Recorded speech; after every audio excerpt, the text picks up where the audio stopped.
Number 9. Number 9. Number 9. What? I don't know. Wow, my ears are so loud. Number 9. I don't know really where to start.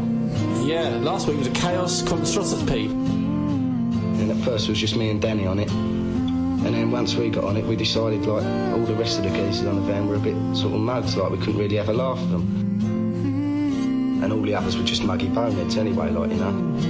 Yeah, it's quite good. So, yeah. Can I say something that you're not going to like? Yeah. Well, they know they ain't got no future. Because my current job has me driving around London in a van with no air conditioning. Well, that's the price you pay for being a prostitute. Ironed out all the gremlins. Yeah, they're on the floor, flat. You can understand why people do it. Independent and tough. Their confidence and patter made this bunch of awful dodgers a good living. The windows are open, but there's not a lot of... It's like your mind. The windows are open and not a lot going on. That child that was you became what you are now. Exactly. The wrinkly old walnut.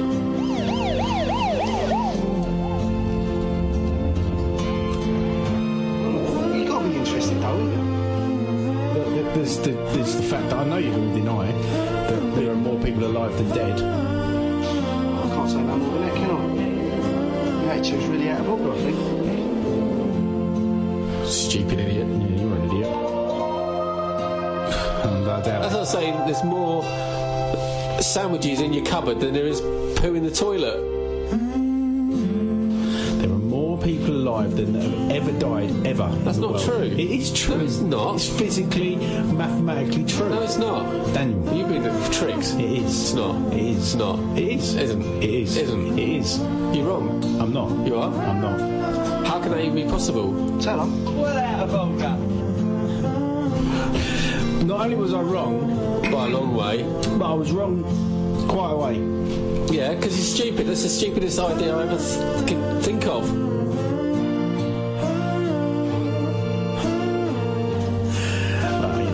I just still, you hear these facts and you think, cool, I might share that with everybody, even not without checking it. You look like Cher.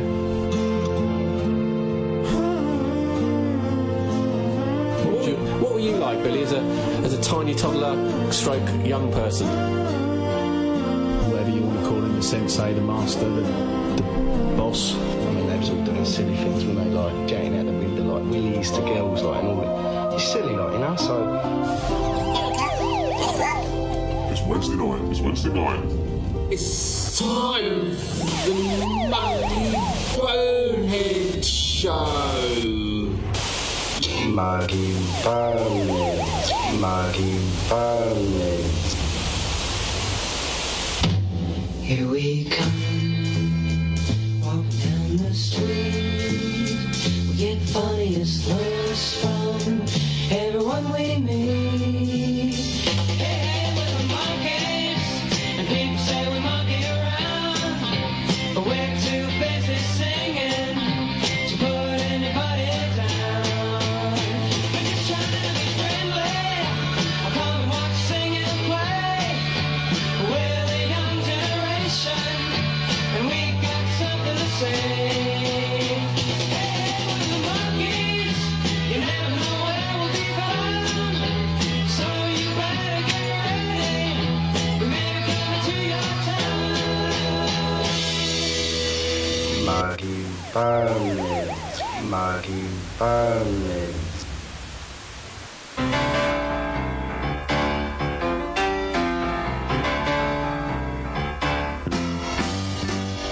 I'm Eleanor Rigby.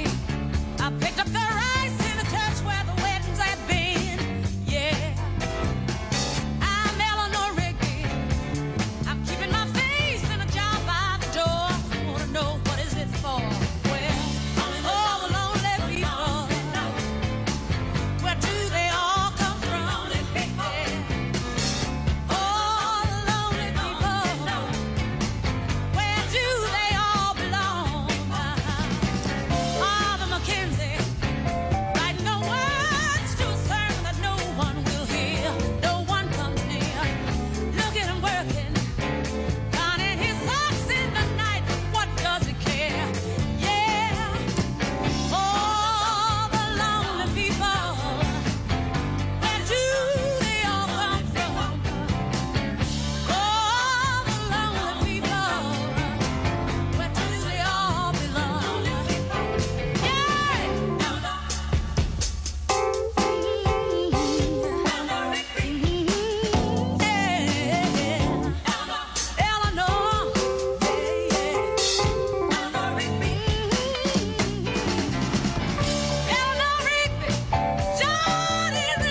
Oh, yes, good evening, everybody. Oh, yes. Those fabulous little Beatles that we're doing a special about tonight. This is the Muggey Bonehead show. It's Wednesday night, it's just after 10 o'clock. Yeah. It means only one thing, doesn't it, Daniel? Yeah. What does it mean, Daniel? Tell me what it means. Picturing yourself... On a boat? No, on a toilet by David Niven with lobsters for pancakes and toilet rolls for eyes. Which is pretty much how the Beatles wrote songs, wasn't it? Yeah. I mean, you haven't actually taken any acid tonight for once, have you? No. Normally you do, don't you? Normally. For our show. I'm a tiny little space mind. Yeah. So, tonight we're going to celebrate the Fab Four, the fabulous Beatles from Liverpool. Well, there's about 1 million fifth members of the Beatles, and then Jimmy Tarbuck was a fifth member, Eric Clapton was a fifth member, Michael Jackson probably was at some point, John Gaunt, Billy Bob Thornton, Billy Ray Cyrus, Kendo Nagasaki, Big Daddy, Tiny Haystacks, Jeff Capes, Ringo, Crafty Cockney Eric Bristow, Marmaduke, Pete Best, Pete Worst, Stuart Sutcliffe. Did he? Yep. Oh. When he was over there. Oh, no, mind you, didn't he do all their murders, though, as well? Yeah. Anyway, so, yeah, we're going to celebrate the fabulous Beatles. Beatles. The greatest band... Did you know, Billy? ...to ever live. They're not actually spelt Beatles like the insect. It's spelt beatless. Ah, I see. Oh, that's interesting. Yeah. I've never heard that before. Beatless. Interesting. Comes from a Greek word meaning songs from the mind. Well... The whole Mersey beat thing was very much about the backbeat, wasn't it? Do you know anything about the backbeat? It's about the front beat. Have you talked about backbeat? Have you seen Backbeat? Yes, Crab. That's a great film. Oh, is it? That's a brilliant film. Oh, I'm going to pretend of John Lennon. I tell you what, it's a very ropey film, but I still watched it and enjoyed it. Rope. Nope. Indiana Jones with the ropes bridge The Temple of Rope. Yeah. Nope. Right. I got another one. Go on. Rope.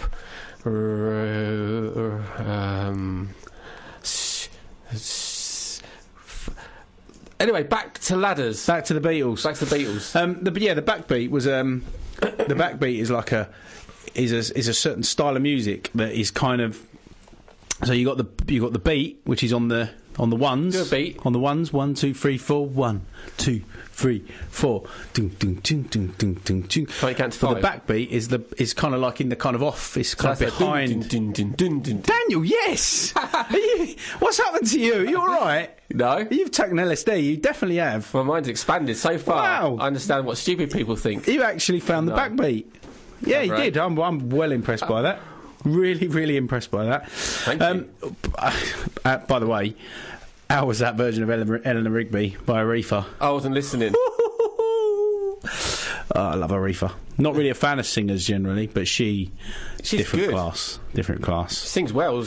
She does. I always think if you don't play an instrument as well as sing, then you're a bit of a knob. That's what I think. I always think. Well, I don't need to repeat it. The people at home heard it. You don't need to hear it. You just make up some rubbish over the background. He's probably trying to make yourself look good. Yeah, generally. But anyway, yeah, so here we are, the Beatles. Put his hands out wide, as if you're going to see that. Oh, look at all the lonely people. What, the mirror? In the mirror, are you? So where did it all begin for those crazy guys as the Quarrymen? They started off in Manchester, didn't they? They were all sons of coal miners. They were part of the Manchester scene, weren't they? Didn't they usst to play at the Hacienda? I think that was the famous club they're famous for. They've knocked it down and rebuilt it to look like how it did. Yeah. They do tours there. Yeah. What else they do? They went to France, didn't they, when they were younger, and drunk loads of croissants and sung, I think it was in Paris, or was it La Rochelle? I think one of those two places. Oh, yeah. That's Rochelle, La Rochelle, my bell. That's where they got the words from. Right, okay. And after that, they went in a submarine, didn't they? Joined the army. Yep. And they were all in submarines for a bit. What colour was that submarine, Daniel? Green. Ah. But John Lennon was Ringo's colourblind, so he thought it was yellow. Oh, okay. So, hence the... And they're all in the same troop, weren't they? They're all the same, U-boat squad. Yeah, that's it. Yeah. That's it. And Ringo wrote the memoirs, didn't he? Yeah, that's when right. they were looking for octopus's gardens. Yeah. What, the octopus people that came down from space? Exactly. See, the theory's getting more thick and cleverer. It's all starting to knit together. All these shows are starting to come together. We evolved from squids. We all know that. Yeah. If you play all the Beatles songs backwards, you're an idiot. What happens? You're an idiot. Oh, right, okay. Why do that? Yeah, exactly. Why do that? They sung forward for a reason, didn't they? Sang forward? Yeah. Oh, I see, for the old devil's messages. No? What are you talking about? Dunno. God, conspiracy nut. You can't. How can you play an MP3 file backwards?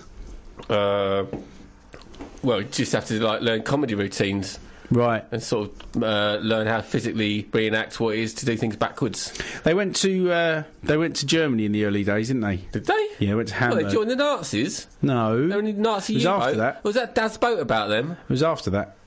Ah. And that's where, to be serious for a moment, They met Cilla Black. that's where they became what they became. Because, No. yes. Didn't. Well, okay. What, they dead bodies? What, two of them? Exactly. Three of them. It's all down to Hamburg. Dead Paul. Society. And Stuart Sutcliffe, of course, he died. He had a brain hemorrhage. Yeah.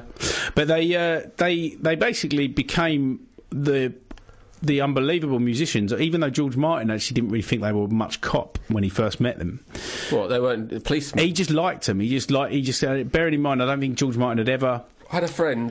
That's special. He'd ever produced a band. He'd always produced, it's all classical stuff. So being asked to produce a band was kind of new to him. Ooh. So when he met them, he didn't really think that they were that great musicians. However, when they were in Hamburg, they cut their teeth. They really seriously did cut their teeth in so many ways as well, because obviously files, I say obviously, hammers. Back in the day, Hamburg was a really liberal, debauched, perverted cesspit of pretty drugs much. And alcohol. Yeah, it was a strippers and prostitutes and drugs and alcohol and all the wonderful things that was before Brexit that exist in life. And it was kind of after the war, and it was a sort of totally new, liberated kind of world. I think it was. When did they go there? Was it 1961? Yeah, yeah, it was around that sort of time. Yeah, black and white days. And they were essentially for next to no money. And they weren't a particularly great band when they first went out there, but for next to no money, they were asked to play like 8-hour gigs. They were basically constantly playing, and they would just obviously repeat songs, and it was just where they honed their craft. I'm not exactly sure how long they were there for. It's like going to college, isn't it? It was before Ringo joined the band, because that was when Pete Best was out there. College. Yeah. Backbeat, I really, really strongly recommend that. I'm going to watch that again, so I want to see that again. College. Good film. That's what I was saying. What are you talking about? Exactly, you're not even listening to what I'm saying. I am listening to you. I'm trying to get my point across, but you just keep coming in with this stupid mess about octopuses living in gardens and coming down from space. What are you talking about? That's last week. So, yeah, it's just where they cut their teeth. They did, yeah. How many times are you going to say that? Twice. And I think that's what gave them a head start against all the other bands when they sort of finally came onto the scene. And it was a very basic 3-chord style of music that was basically all over the charts. You had the jazz scene back in England, but blues and rock and roll were the main sources. You had obviously Elvis and Chuck Berry. So what did they do that was slightly different? I've always said that they introduced the 4th chord to a song. So they took blues songs and put a 4th chord in, made it faster and more dancey. Not so much that, because there were fast rock and roll songs before. Yeah, Bill Haley and the likes. Now you could, yeah, but obviously they had, rock and roll was a very dancey type of music. It was but they added an element of, they just put changes in. I heard an interview with George Harrison the other day. Actually, today, what we're talking about, and he said that they. What song was it? It's not "Please Please Me." It was one of the early ones, and they were really proud of two things. They were really proud of the fact that the first hit that they had. Generally, what you would do is you would release, you'd have a hit, and then they'd release another song that sounded very similar. It still happens today. I hear that all the time. You're a band, release a song that is a massive hit, and guess what? Guess what their next single sounds like? Twin Brother. Yeah, exactly that. And so anyway, they were really proud of the fact that they made sure that this one didn't really sound like it, although it did have a harmonica in it. So it must have been Last Night. Yeah, it was. It was Please Please Me was the first one, and the second one was. Twist and Shout? No. Anyway, it had a harmonica in it. Anyway, the point was, in the bridge, in the middle 8, they introduced a minor chord that just changed the future. Just changed the sound. It did change the future, Daniel. That's exactly what it did. And people that say to me that the Beatles are rubbish and the Beatles are overrated, who says you don't that? have to. Too many people. Grumpy idiots. Grumpy. That are just thick. Yeah, I think they do a show on a Saturday morning or a Sunday What, the morning. grumpy, stupid, thick idiots? You can't call him that. He's probably listening. Who? Mike Barry and the grumpy old Oh, man. sorry. I wasn't talking about them. Yeah, you were. Or You was liar. I? So, so what they did was they introduced these kind of they introduced that kind of minery chord that they were really proud of, and then it just seemed to snowball from there. It went from standard 3 chords rock and roll and blues from most artists, i.e. to then the Beatles just becoming at the very early stages becoming experimental and trying things that nobody else had done. Hang gliding. And I think part of it is obviously like right place at the right time, because obviously How cool is some point he's now? He's leaning on the bench like a cool dude because he knows lots about the Beatles. this is radio, nobody can see what I'm doing right I'm just going to talk now. to you like a lecturer now. Hi, just call me Bill. I will. Bill. And so just gradually as they sort of each kind of single came out, they just progressed. And one thing my dad always says about the Beatles was, and he was quite young when they came out. I think he was born in 1954, so he was kind of early teens, and then Wow, what a time. What a time! And he said the thing about you could guarantee with a Beatles album was it was always going to sound different to the one before. And bearing in mind, at that time, that was really a new thing. They kind of seem to add more colour until Let It Be. Like each album seemed to be more colourful and sort of richer. And then Let It Be was more stripped back. Let It Be was just a mess, really. Oh, Daniel, shut up! Oh, some horrendous stuff. What, that album? Yeah. Are you joking? No. Jesus Let It Christ! Be's a mess. You're like my wife. She calls the White Album the Shite Album. Who does? My wife. Well, she's stupid. She is stupid. Well, you're stupid. You just said Let It Be's a mess. No, there's some good You're an stuff on idiot. it, but a lot of it's terrible. The worst Beatles album for me. I know you're going to say the White Album. No. The Revolver? Sgt. Pepper's. No, oh, God, you're so cool. There's about 3 songs on there that are any good. The rest are just Not. tosh. Lucy in the Sky with Diamonds. I'm sure it was 10 out of 10. groundbreaking when it came out. You're but just copying what all the other musician people say. no, Daniel, I've said it for a long time. I've said it since I was about 16. Haven't. One day, but it was an epiphany. I remember thinking, oh, yeah. You're an epiphany. Stick Sgt. Pepper's on. And I was listening to it. I was like, this is crap. Benefit of Mr. Kite's terrible. Yeah. When I'm 64 is terrible. No, it's brilliant. You can dance to that in the kitchen while you're cooking. Getting Better's a great song. Yeah. Lovely Rita's a great song. Yeah. Lovely Rita, Rita maid. She's got massive Boobies. Oh, didn't have to ruin it. I didn't ruin I it. was going to say intelligence. No, you weren't. I was. So, it's... Anyway, I'm just saying, just the Beatles are responsible for every single piece of music that's ever been released ever since they came out. And So that Cotton Eye includes... Joe's their fault. Yeah, pretty much. Bloody idiots. They actually got awarded an award. What, Cotton Eye Joe? No. The Beatles got awarded an award for creating the first ever dance song. Wow. As in, like, dance music dance song. And you know what song it was? Yes, Daniel, correct. Tamondo. And why did it win that? Because it does all that. Yeah, but how does it do that? With using a sort of electronic equipment No. and All analogue. sampling. Well, it's the archaic Beats per minute. version of that. Stop just saying random things that sound like music. That's all I know. They looped tape. So back in the that's day what when you I used to said. edit tapes, Said you get the tape and you'd splice it and tape it together and all that. Oh yeah. They did that with it. I think they had like something like 8 tape machines going on in the background. And they obviously played pieces of music, but then they just chopped it all up and just turned it into this huge. I'm sure there was probably a lot of amphetamine involved at the time. They garage banded it. It's quite a meticulous thing to do constantly. Or hard work, Billy. Or hard work. All of us are like you. Well, Scum. I'm pretty sure drugs were involved at some point in the Beatles' career. Who, Daniel. John Travolta? I would assume. John Travolta was definitely involved. But so yeah, I don't know. They're just the greatest band that's ever been made, and I love them. Oh, that's good. That was good, wasn't it? I don't know why that's still playing. What you? I just checking stuff out, Daniel. Don't like you worry. George Graham, is that his name? You know what? Who's the bloke from the Beatles? George. What? George. What's his name? George? No, the other George. Oh, George.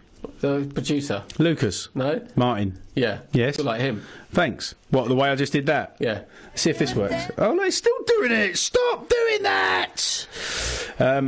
So, I don't know. What should we play? Another Beatles song? By the way, don't it is a Beatles special tonight. But only Beatles songs playing. But I think only Daniel's only picked one song. We've only picked one song by an actual Beatle.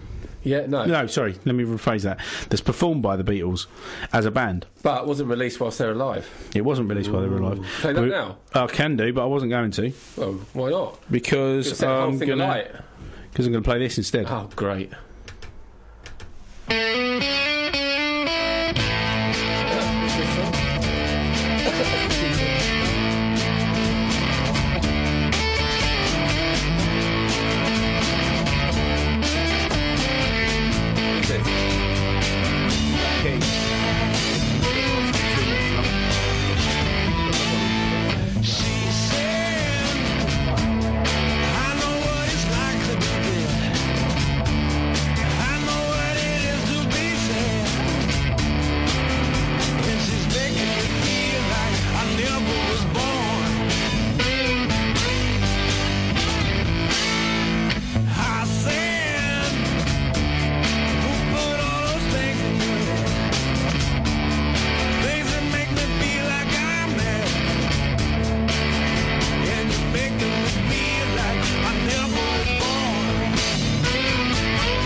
That was the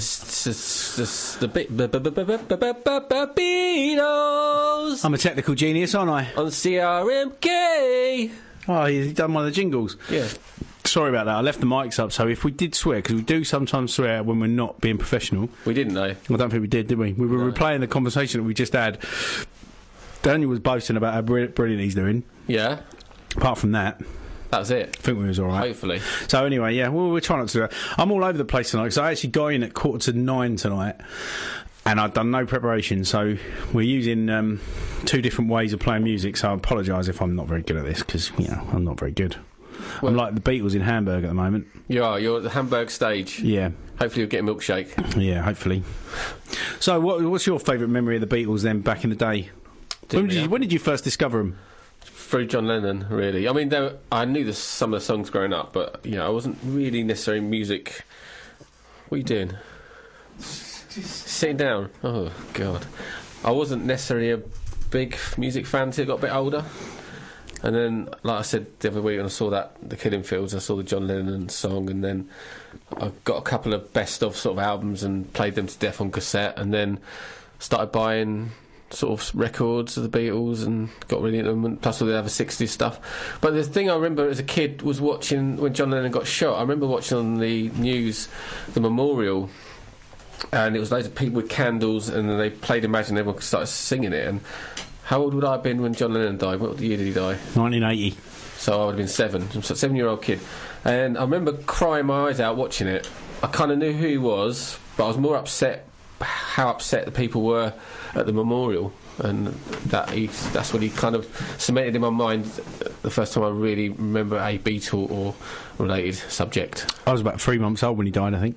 Oh yeah? Mm-hmm. Could have been you. I remember where I was. I was in a flat in Forest Gate. Fell off a hotel balcony, landed on John Lennon. Because he would have died. Well, it was in the evening, wasn't it? So if New York's 5 hours behind, everybody kind of would have found out early hours of the morning, wouldn't they? So Yeah. What an idiot that shot him, for God's sake. Do you know, I was thinking that today. Waste of life. I was thinking that today, how much... Let's tear that bullet back from time. Take it out of his poor little spine. just such a tragic waste. No, he had a quite nice... What's happened? Don't know. Feels like the mood's changed. No, so it's not changed. What's the red light mean? On? Okay. That means we're on air. That means we're talking. It means we're live on CRMK. This is actually on a boat. Pirate radio, that's what we are. What was that boat called? Atlantic. Was it? Radio 558 or something? It was a radio. No, you seen the boat the rocks? That one? Yeah. I can't remember. I did these tonight. Radio Luxembourg. Yeah, Luxembourg. What are you talking about? The Rolling Stones. The first memory of the Beatles. That was really it. And then I remember getting into the films, quite like 60s movies when I was a teenager. So I watched like Help, Hard Day's Night, and the other ones are pretty terrible, weren't they? It's weird how, as they went on, their films got more sloppy and lost focus. What? The Beatles films. They've got. I don't think I've seen. I've seen all of them. I think. What was it? There was Hard Day's Night. Magical Mystery Tour was awful. Yeah. It's a real curiosity, though. There's bits in it. Well, none of them were into it, really. It was Paul's baby, wasn't it, I think? Was it? Yeah, I think so. I think he was kind of... I mean, I know Lennon was a little bit dismissive of the later Beatles stuff, but... Yellow Submarine's quite good, but it does give you a bit of a headache. But I remember there's some bits in it that are mind-blowing. Great song on that album. Which one?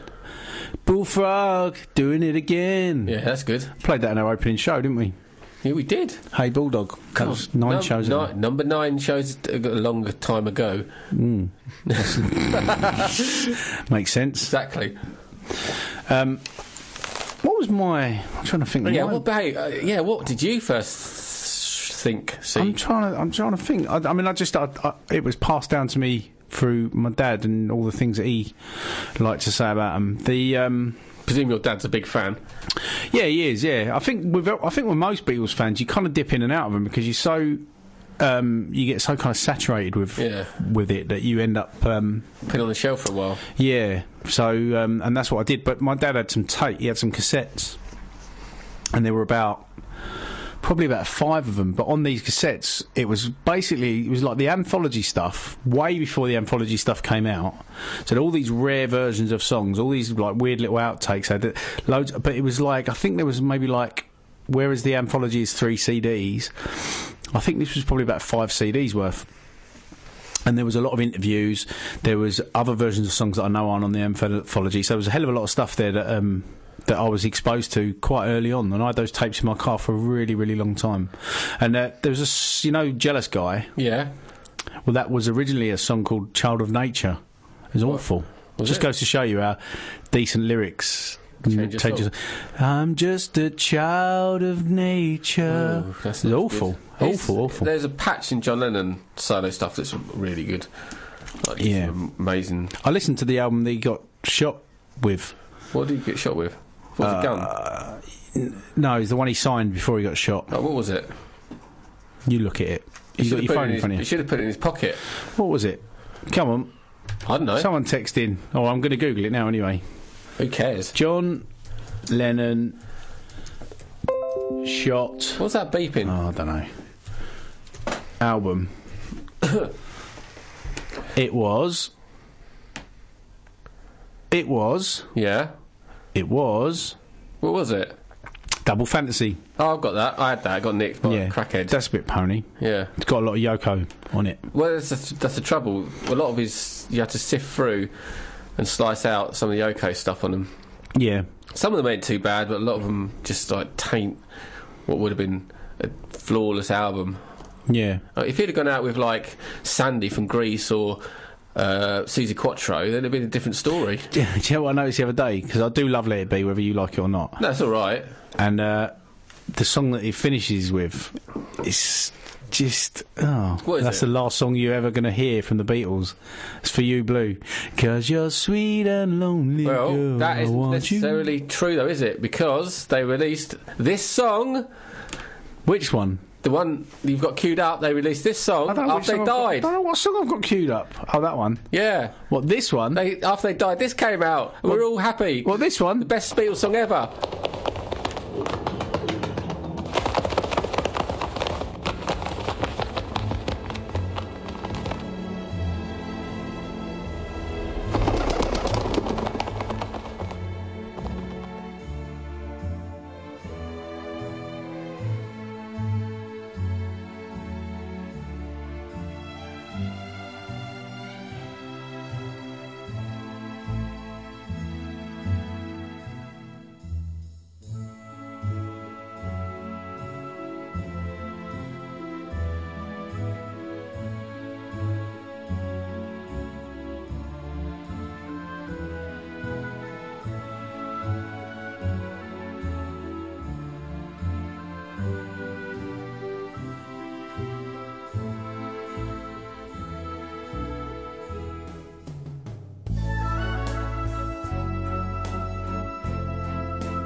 that song goes out to all you Luddites that moaned about that song when it came out. Still going. Free. I love this song a lot. Well, I always got to put something a bit Crazy. funky on the end, don't they? Those wacky Beatles. So it all kind of went a bit wacky for them in the... Was it 65? I think Rubber Soul was the... Yeah, that was the first psychedelic-y hint. Yeah, and it all started from... John Lennon and George Harrison went for dinner at a dentist's house with Cynthia and Patty. Dinner at a dentist's house? They went for dinner at a dentist's, and he spiked them without telling them with acid. Wowzers. And that's a bold move. as they started to kind of as the weirdness started to kick in, he sort of told them, which luckily it didn't send them into a mad. I guess they must have just... If they've never had it, they probably wouldn't know what to be terrified of. No, true. Yeah, true. They would just kind of enjoy it, and obviously they were kind of used to taking certain types of drugs from Hamburg. They were speedballing, weren't they, throughout Hamburg? Well, it's not speedballing because that's a different thing. Is it? But, yeah, speedball. They were donk piping. Yeah, they were donk piping and wazzing up the chimney pipes. That's it. That's what they were doing. Yeah. When that was the kind of start of their there was a spiritual journey and a psychedelic journey, and they met with the Maharishi, didn't they? Someone referred to Rubber Soul as being a folky pop song, which it kind of is. Yeah. Really, 'cause it's got. Is it Norwegian Woods on there? I think, isn't it?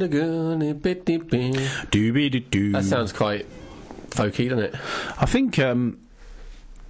think. Funny enough, it was probably in the last 2 days. 'Cause I've been listening to them quite a bit while we've been prepping. Well, I haven't been prepping for the show, but just listening to them, deciding if I want to pick any songs. And I've not picked a single song of theirs. Of them recording. So I've picked all covers tonight. That's my little thing tonight. I've decided to do. Your little thing. But yeah, so I've been listening to it a lot, and I've actually... So Rubber Soul and Revolver have probably always been my two favourite albums. White Album, kind of a close third. Yeah, White Album, if you took a few songs out... But actually, after your blaspheme earlier on, I'd actually put Let It Be up there, quite a long way up there. If you like discombobulated music. Right up there. Well, it was really stripped back, wasn't it? Apparently, John Lennon said quite a mean thing to George Martin, and George Martin has spoke about it and said he was always felt a little bit let down by that. What? Well, bearing in mind how responsible George Martin is for so much of the great stuff that came out of the Beatles. Yeah. He really was the fifth Beatle. John Lennon apparently kind of came into the studio when they were prepping ready to start recording and stuff. He said, you're not going to start messing about with any of your stop messing about with this album, or sticking your oar in, essentially, because I think they decided they wanted to do a normal Back kind of live, obviously not rock and roll in that sense, spirit wise. Well, just like as in a live band. I think most of that album was recorded live. They recorded the songs live in the studio, and rather than layering tracks and stuff like that. So what are the good songs on that then? Hang on, I just want to double check because I always get this mixed up. So I think pretty sure Dig a Pony was on there. Hang on, let's have a little look. Let's look at this. I don't think it's a complete album. I think. Oh, Daniel, I think they tried to do it a complete album, but they had to fill it with some bits. Let It Be song list. Go on. Here we go. Right, Two of Us, great song. What's that got like? Can't remember. Two of us riding nowhere. Yeah, that's good. Right. Ha ha ha ha ha. Dig a Pony, great song. Yeah. The song that's got your son's name in it. Words are flowing out like endless rain into a Jigaroo. Jigaroo. That's not Let It Be, is it? Yes, it is. Oh, that's good. Me, mine. It's alright. Great song. Dig it. Like a rolling stone. That's quite a short. That's just kind of like it's almost like they faded up a jam session and then faded it back out again. Brilliant. The title track. What? Whether you like it or not, it's still a great song. What does that go like? When I found myself in times of trouble. McDonald's. Oh, dirty Maggie May. That's not. Shut up. Ridiculous song. It's actually I think it's an old folk song, like an old like nursery rhyme type song that was from Liverpool. She came from Liverpool. £2.10 a week. That was my pay. Right. Now the next song is unbelievably brilliant. I've got a feeling. That's good. A feeling deep inside. Oh, yeah. The one after 909. What? The one after 909. What's that? Got it, 7 driving on the one after 909. Great song. No, shut up, Daniel. It's a great song. The long and winding road. That's McCartney's solo. Well, it's on Let It Be. It's a great song. For You Blue. Well, according to this, I didn't realise. I thought For You Blue was the last song. 'Cause you're sweet, but it's not. It's Get Back. Get Back the Way. Well, it's a good album, that, isn't it? I like that. It's probably my top album now. Probably one of your favourite albums. Yeah, now you have it explained to you how brilliant it is. I just tried to remember something from years ago. Of course, they did that gig on the roof, didn't they? Yeah. The Montreux Pop Festival. Well, John Lennon was playing the same guitar as what I've got. Yeah. And that. Yeah. The Epiphone Casino, the blonde Epiphone Casino. Beautiful, beautiful guitar. And he had shoes. The thing about the Epiphone guitar was that it was a copy of a Gibson 335, which is a classic blues, like F-holes. I don't care. Semi-acoustic guitar. Not bothered. No, you should do. Means nothing to me. But it subliminally means everything to you, Daniel, because what you don't seem to realise is that the different guitars bring it's just different a bit of sounds. Bit of wooden strings. What are you talking about? The Rickenbacker, that was another classic sound I'll give you from a the Beatles. Rickenbacker if you don't stop going about guitars. But, you know, subliminally, one way or another, those guitars, different types of guitars, create the different sounds that gave you the Beatles. Well, there'd be no point if they did make sounds. Yeah, I suppose. Obviously, McCartney constantly had that silly bass. Yeah. Never liked that The bass. underground one, full of aliens. And the other thing, they looked quite symmetrical, didn't they? Who? Well, because you had Lennon and McCartney up front, and one was left-handed and one was right-handed, so they had the kind of guitars splaying out, so they looked good up there, you know. Bless you. Gosh. And Ringo, he was good, wasn't he, on the old sticks? That's what he goes like, isn't he? Yeah. Up and down with his little sticks. Hitting their drums with like wheat Bix. He's so good. Ringo, yeah. Make him be the best in the chair. And he was the best drummer in the Beatles as well, wasn't he? Yeah, no. He was? McCartney was, wasn't he? No, I'd say probably Ringo was the best drummer in the Beatles.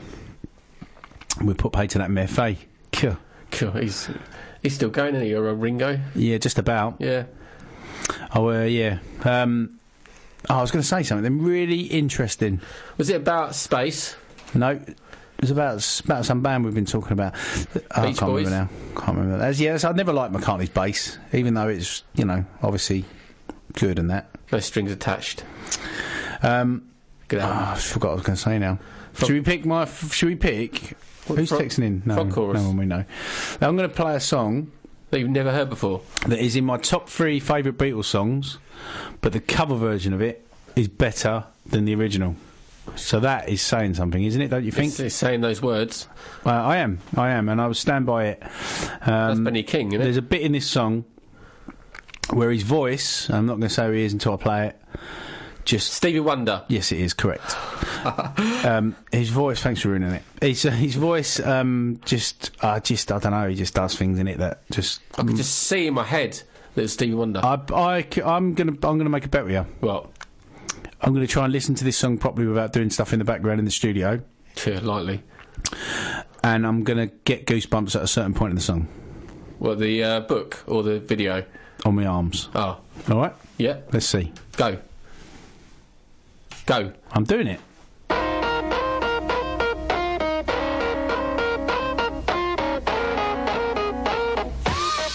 to see things my way.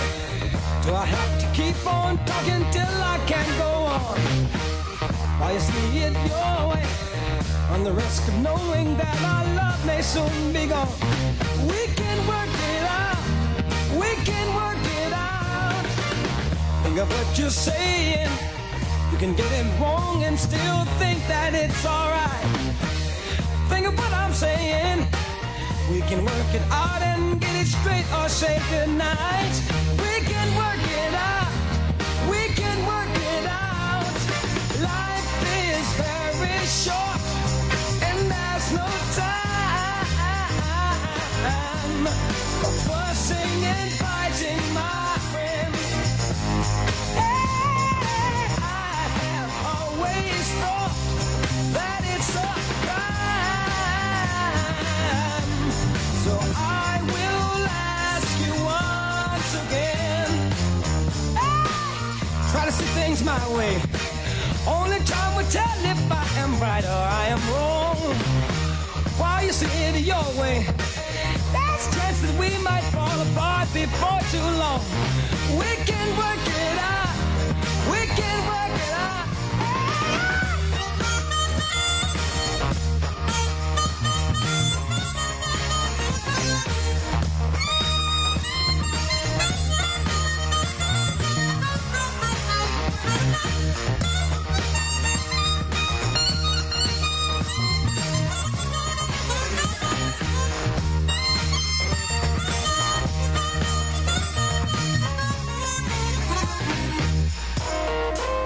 Got a feeling, yeah.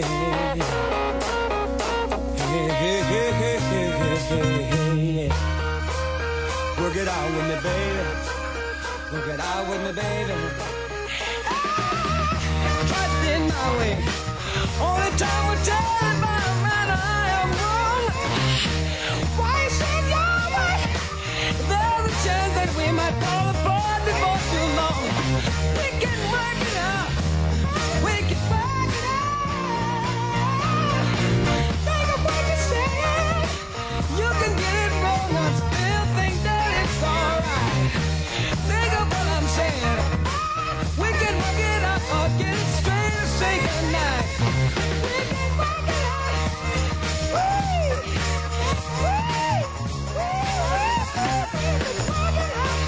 Oh, we can work it out. Can you work it out, baby, baby? We can work it out. Oh, yeah. We can work it out. Dan, you owes me £10.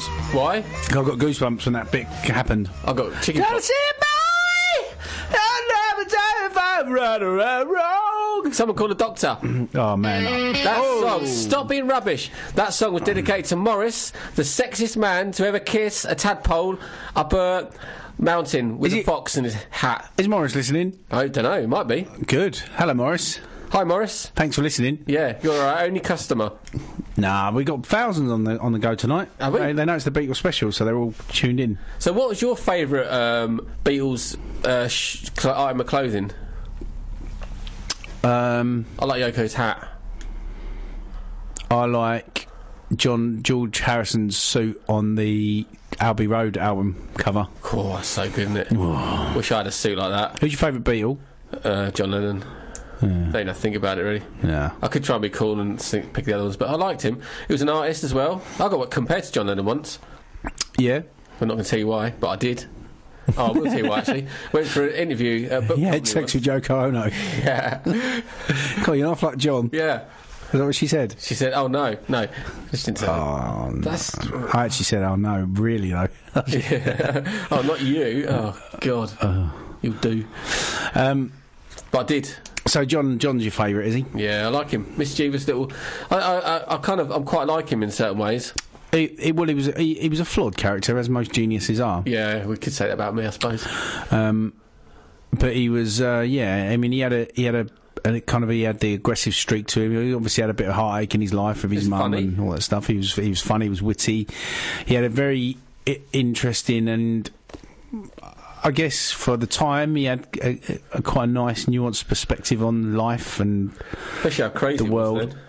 I liked peace, didn't he? I like the way that he plays music and says words to the music that somehow go into your head and you understand exactly what he's saying and you believe what he's saying to be true. That's quite rare in an artist, I think. Yeah, it is. I mean, he was one of the first people to do that. I think the likes of Dylan and they came after many others. There aren't many before him that. Woody Guthrie maybe, but it's still not quite there. John Lennon went directly into the mind. I think it's fair to say that Dylan was probably influenced by the Beatles, but he was out around about the same time. He was, he was doing the folk thing, but the Beatles weren't his inspiration. Woody Guthrie very was his abstract though. To understand a Dylan song, you have to sort of feel it, I suppose, or you don't necessarily get a picture where John Lennon said things that were like, I understand that. I know what you're saying, but I disagree with that. But I know what you're saying. I understand what you're saying. I get your point. On the whole, I prefer on the half. In the ditch, up the tree. That's what I believe to be something. I think you're just saying stuff to just bolster your opinion, Yeah. like we all do. Well, not all of us. No, yeah. I mean, I don't want to go too much into Dylan, but I think Dylan had a way of making you go, oh, Masters of War and good and songs like that. Yeah. Anyway, but I think George was my favourite. Not. His output was a little bit less, but I think his output was less because He wasn't as good. no, that's not true. I've heard John. Still good. I've heard George Harrison say. I've heard George Harrison say lots of things. Have you? Yeah, no, I've heard him. I heard him. He made a kind of a quip in an interview where Quippers. they were talking about obviously the amount that Lennon and McCartney wrote, and about I think Paul McCartney had talked George Harrison up as a songwriter, and George had said, well, I wish he would have said that back in the day, because they did treat him, because he was essentially the young kid in the band, and I think they treated him a little bit like that throughout the whole of the time in the Beatles. He was always the young lad. When you've got a group of mates and there are mates that are a bit younger, you do have that relationship with them. Yeah, of course you do. No matter how old you get. Yeah, of course you do. It's no different to any other relationship, but of course George Harrison was an amazing songwriter, and I think he perhaps was. He was content to be left on the back seat a little bit, but had he been given the kind of reins, I think he probably would have wrote a lot of more great Beatles songs. I think probably one of his greatest songs was a song that I might play later on. What is it? On the old ukulele. You might play it. I might do, yeah. That's why I brought my ukulele. Where? It's over there. I can't see it. Oh, yes, I can. That little guitar thing over there. I thought it was a guitar, but far away. It's one of the. It's all about perception, man. Exactly. It's one of the greatest songs ever written. That's not a bad thing to be if you're one of those songs. Yeah. I can tell you. I've got a Beatles song tattooed on my finger. No, you haven't. You got a lyric. Well, it's the title of a song. That would be a crap song if they just had that word. It's the title of a song. Yeah, but it's not, 3 words. It's not a song. 3 words. Yeah, I'm a twat. I don't think you could say that on the radio. Apologise for that. I'm going to let you say that, because it's good. It was my first dance at my wedding. I filmed that. Oh, you did film it? Yeah, I watched that the other day. I found it in my loft. Bloody good, isn't it? Was it with all the other videos? Apart from a hip-hop song that you used as like the opening titles, which had swearing in it and everything, I was just like, why has he picked this? I can't remember. It's just some lame hip-hop song, it's a good song with the F-bombs in it and the N-word, I think it had in it as well. Yeah. It was the 90s. Yeah. Was it? No, it's 2005. It was 2005. Well done, Daniel. What's wrong with my brain today? It's working. You've been pretty on. I can't believe you picked out a backbeat. Yeah, I can't believe that. I didn't know what it was until you said Is anyone listening? Are you going to text in and say, hi, I'm listening, I like the Beatles too? Oh, Paul McCartney's going to ring in later. Good. No, I'm not joking. Is he? I did some research. One of my cousins knows his assistant. Yep. And, what was it time? 11:45, we can ring him. Oh, cool. Yeah. I love the way at 10:52... Daniel just drops that in. There's no meeting beforehand to say, oh, Paul McCartney's going to ring in. But you'd got too excited, wouldn't you? Yeah, true. I got nervous. We're going to see if we can get him to tell us what's up with a new band. He's got a new band called The Outputters. The Beatles. Yeah. Yeah, In My Life. It's a beautiful song, that is. What I love about that song, and I don't want to harp on too much about me, but what I like about or my, the why it's a special song to us, but what I love about that song is it's the most sincere, wonderful, beautiful love song. Yeah.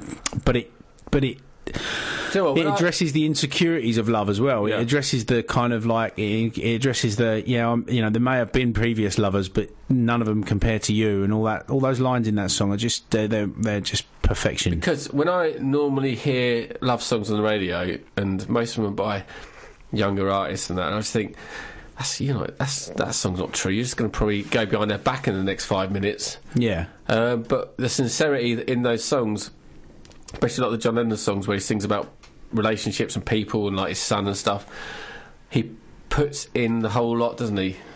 Like yeah. Good and the bad, and you go, all right, mate, I can get down with that. Yeah, guys, that's brilliant. What about what do you think about John Lennon and UFOs?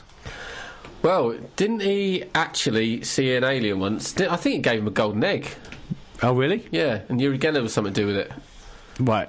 Are you being stupid, or is that real? That's real. Speak then. Tell me more. Well, once upon a time in a land far, far away, I think it's America, John Lennon was he on his balcony? No, he was somewhere, maybe in his house, in his garden, and he saw some UFOs fly over. Right. And then there was that incident, and there was another one where apparently the ship came to his balcony, I think, and gave him this golden egg. Right. I don't know much about it. Yeah, normal things happen when aliens come. They usually give you a silver egg, but because he was John Lennon, I think they gave him a gold one because he'd won the prize, like on X Factor. You get the golden buzzer. Oh yeah. They're giving him the golden buzzer to not get shot ever. That worked. Yeah. And then, so yeah, well, what did it do? I don't know. So Uri Geller said something about it. Do you want to find out what it did? Yeah, go on then. All right, let's see what happened.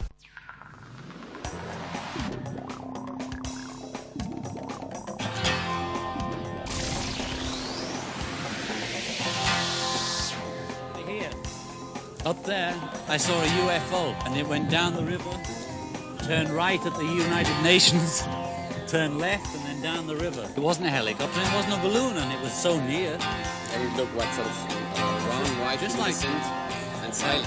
Silent, and it looked dark, like black or grey in the middle, and had white lights, just looked like light bulbs, just going off, on, blink, blink, blink, blink, around the bottom, and on top was a red light.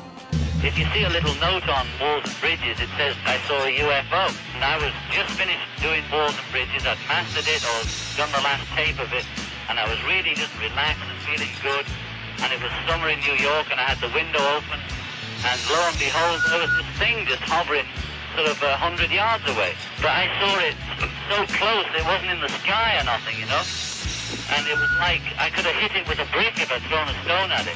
I couldn't see the colours because it was dusk. It was a good, clear summer night. The sky was very clear. And round the bottom of it were just ordinary-looking electric light bulbs, blinking off and on alternatively, like on a billboard or something. And on the top of it was a red light. And the thing I noticed was that there was no noise, and I could hear that freeway down below, all the cars going. So I realised, it's not a helicopter, then it must be a balloon. It was so close to the rooftop that it couldn't be a balloon. So all the rational things I went through, it's not a helicopter, balloon. Not a balloon, it's too close to the roof. And it's manoeuvring too well to be a balloon. So I just watched it, and it was there for about 5 or 10 minutes. It went off down the East River, and there it was, and that's all I've got to say about it.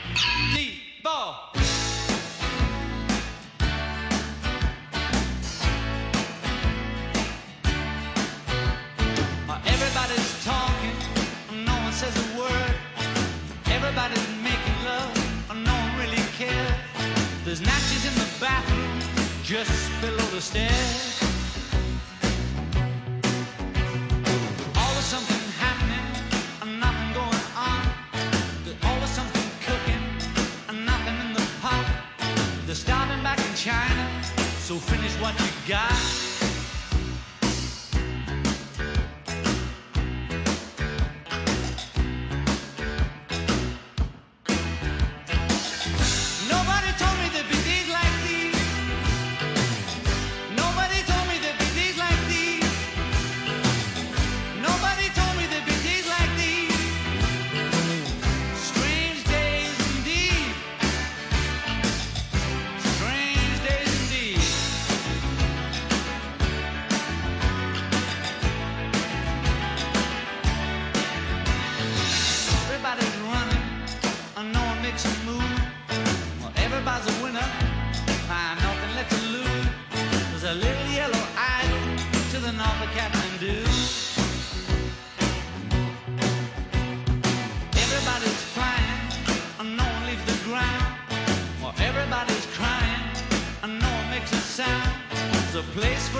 you know there's rain in my heart. I do all the pleasing with you, it's so hard to reason with you. Oh yeah, why do you make me blue? Last night I said these words to my girl. I know you never even tried, girl. Come on, come on, come on, come on, come on, come on, come on, come on, please, please me, oh yeah, like I please you.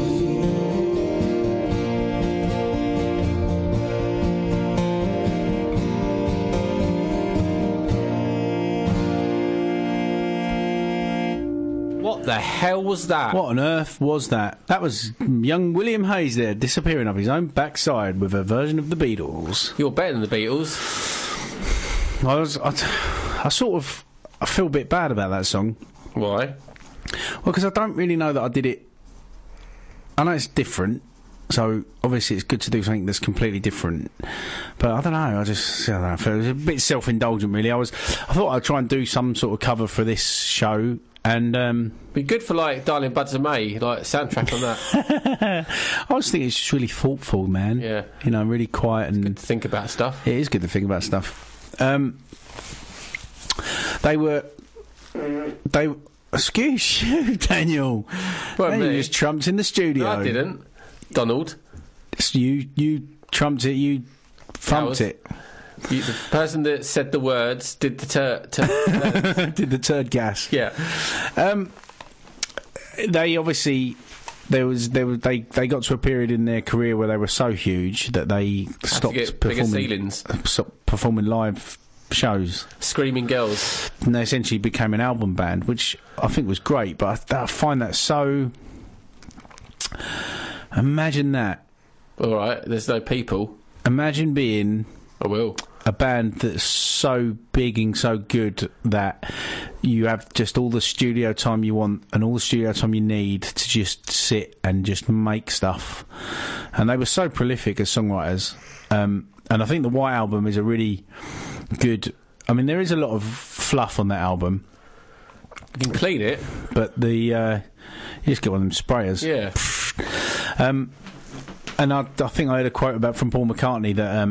you know, people said to me, you know, why did you make it a double album? Why didn't you just make it one album of like the greatest songs of that album? Because the greatest songs of that album are unbelievable. He just went tough luck, and he just said, "Well, it's the bloody White Album by the Beatles. Just get on with it," which is a fair point. Don't you think? Yeah. Obla Dee, Obla Da, and Maxwell Silver Hammer. No, that's not on that album. That's on Abbey Road. Stupid song. That's a good song. No, it's not. It's irritating. Bang bang, Maxwell's silver hammer came down upon his head. It's awful. Headache. The White Album. There's a lot of songs. I mean, obviously things like Helter Skelter. Why Don't We Do It in the Road? Why don't we do it in the road? It's dirty. You get gravel out your bum. You know, we're essentially just jamming in the studio, and you know, Why Don't We Do It in the Road is just made up lyrics. No, it's not. It's about having it. Well, they're all made up, I suppose. But you know, you can just picture him just jamming it out, and then the first kind of line that fits that comes into Paul McCartney's head, he sings. Talking of that, I heard a great story, and I see a lot of these anecdotes I hear about the Beatles. I never question them because if I like the idea of it, I don't want it to not be true. Well, there's no point changing reality. But apparently, McCartney was at a party. Wow. And there was a piano at the party. Whoa. And I think it was Dustin Hoffman. No. I don't know if the timeline works out in terms of age, and I guess it must do. But they essentially asked him the question that all people ask guys like the Beatles, you know, how do you write a song? How do you write a song? And he quite literally sat at the piano and he played a chord and said, well, you just do this. You say... I say yes, you say no, I say stop, and you say go, go, go. And it's just, and he wrote Hello Goodbye from that. He just said, you know, well, you know, you play a chord, so he played the opening chord, played the second chord, and just that becomes Hello Goodbye. It's lucky the original Paul McCartney died, because the one they replaced him with was brilliant. And I'll tell you another one of those songs. It's a solo song. Hand solo. From McCartney. And now I picture this scene on a boat, and I played it to my daughter the other day, and I said to her about this. I said, "This is the scenario in the house." So McCartney's sitting at the piano. They're in their house. The family, the kids are running about, and the family, the wife's there. Linda's there, probably cooking a oatmeal falafel or something. And I used to eat Linda McCartney pies. I was a vegetarian for 7 years. And somebody quite literally knocked at the door. No. And do you know the Paul McCartney song that I'm about to... Someone's knocking at my window, someone's ringing the bell, someone's eating the handbags and they're dead. Just imagine that. Imagine a Sunday afternoon sitting there with your family, you're playing your piano, you're Paul McCartney from the Beatles, and you're knocking at the door and you just go, someone's knocking at the door. Like he went on the toilet. Somebody's ringing the bell. I'm on the toilet. Someone's knocking at the door. There's no toilet roll. Someone's ringing the bell. Do me a favour. Open the door and let him in. And I played that to my daughter and I told her that story, and her face lit up on the bit when it said, do me a favour, open the door and let him in. Her face lit up and she was just like... That lighter near her face while you pouring paraffin over her hair. No, Daniel, I don't do that to my children. Good. But it's just... what a beautiful scene that is. And I want that scene to be true, so I'm not going to question it. Don't. That's what it was. Don't question anything. That's what it was. Live in your own mind. I do. Can't live in anybody else's. Could. Murderer. Oh, I probably could. It's my mind to do what I want. Can't. So, what else we got then? High time, we took a plan, took out the views of tomorrow man on a love train, riding coast to coast. DJ's the man we love the most. And what's that? That's not Beatles. Seven Seas of Love. Oh, for Christ's like the new Beatles, weren't they? They were like the new Beatles. So in the seeds of love... who was the band of the 80s? Who was the Beatles of the 80s? Tears for Fears. No. Oasis. Imagine if you got a lemon and you needed to get the juice out. What would you do to it? Wriggle it. No. Pull it. No. Just crush it. No. MC Hammer. No. Elton John. Well, if you're putting your head in a vice and you quit turning it, what would be happening to your head? Screaming. Yep. Pain. That's the band. Eyeballs popping. Screaming Pain, eyeballs popping. Yeah, I love them. Good band. Squeeze. Oh, don't play them. I'm not going to. We're only playing Beatles songs. We are only playing covers by Beatles songs, but we are playing Beatles songs. So when the Beatles split up, yes, were they all still friends? No. Not McCartney and Lennon hated each other. That's right. In fact, I think most of them didn't particularly like McCartney because Harrison, because he did become a bit of a knob. Didn't he? No. Yeah. Become a bit of a wally. No, he did. Well, you called me a twat earlier on. I didn't. You can't say it twice. Let's play it back. Yeah, and I think he made himself the leader, and I think a lot of them let him get on with it. They let it be. I think they did. I think Lennon cut his teeth. Didn't really care much anymore. I think he was getting fed up with being a Beatle. Yeah, it must be. I think George Harrison the disdain was already there a little bit by him being kind of treated as the young naive idiot. And he was off learning spirituality, wasn't he, and becoming like a... What was he? Hare Krishna, was he? Yes, yeah. Well, they went off to see the Maharishi, didn't they? Yeah. And that turned out to be a load of rubbish. Not really, because it made them play a lot of Asian instruments, didn't it? And so can you eat the microphone, please, Daniel? What? Eat the microphone. It's quite far away from you at the moment. Psychedelic element, so really it was worth doing. Still far away from you. I'm not getting that close. I'm not better. Kissing the mic. Yeah, so they went on a kind of a spiritual journey when they went out there and saw him. And what song was written as a result of meeting the Maharishi? I've met the Maharishi. No, as a result of finding out that he was not what they thought he was. That man's a liar. He's on fire. Nope. No. Begins with an S. Superman. Close. 2 S's. Sizzling sausages. Nope. Sexy Susan? Close. Sexy Sadie? Yes! Oh, nice. Sexy Sadie, you broke the rules. Is he Sexy Sadie? You made a fool of everyone. Yeah, he's Sexy Sadie. I've always tried to decipher why that was about him, but yeah. Maharishi, what have you done? Bought a Rolls Royce. You made a fool of everyone. You idiot. That was on the famous album, which is called Let It Be. Nope. The White Album. Yes, Daniel.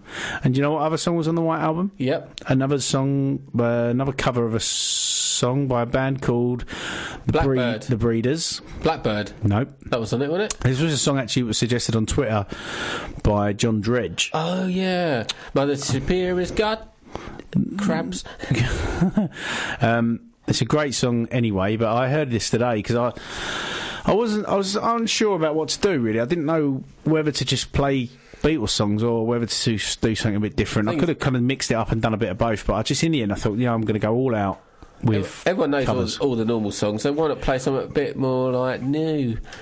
She was not a girl who misses much.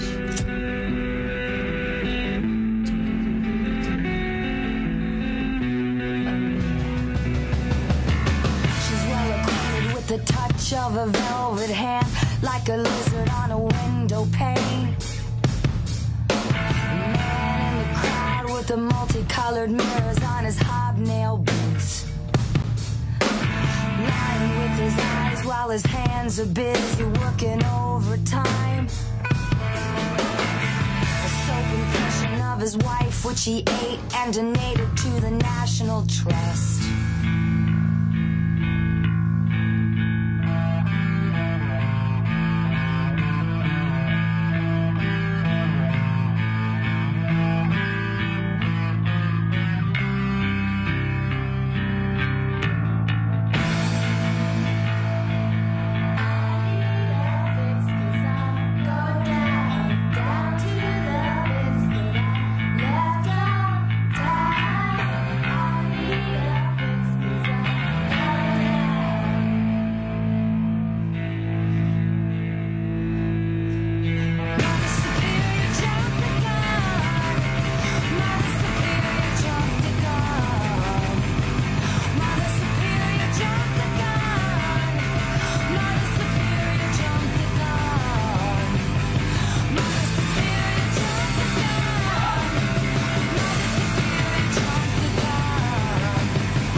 Oh, the Beatles on the left, What Bam Boogie, or the Beatles on the right, Boogaloo. Happiness is a warm gun, yeah. Well, I bet you like warm guns. Do you know what I feel like it's been like tonight? No. It's been like just a rush of Beatles stuff that I know about. Just kind of all these weird ideas coming in and out of our heads, and we've just gone all over the place, and hopefully people have been able to keep up. Yeah, with our brilliance. With our genius, whatchamacallits. Exactly. Yeah. I've got me little ukulele out. Ugh. Again. I was going to do a version of a song. A version of a song? A version of a song by the Beatles. What is it? Should I tell you? I know you know. Stop pretending. Oh, I forgot what it was. So apparently it's a song that Frank Sinatra says is the greatest song ever written. Not that he's got much kind of... the man that talked all his songs. Yeah. I'm going to the shops. So... Can you leave my mic on just in case I want to join in? So in case you want to do Hear Me Now. Yeah. So I'm gonna do a David Brent now and get me guitar out, my ukulele. I'm gonna have a go at this. I haven't performed it all the way through for quite some time. Cool. And that is the truth. I was gonna do it tonight before I came out, but I didn't. So let's see how rubbish this is. Here it is. Can you hear that? No. There's my little ukulele. the lamppost on the corner of the street where a certain little lady comes by. Just stop! Sorry. A certain little lady says, "Get off my lamppost." Alright, here we go. This is a song by Mr. John Lennon, and it's written by a lady called Miss Patty Boyd. What? I don't understand that.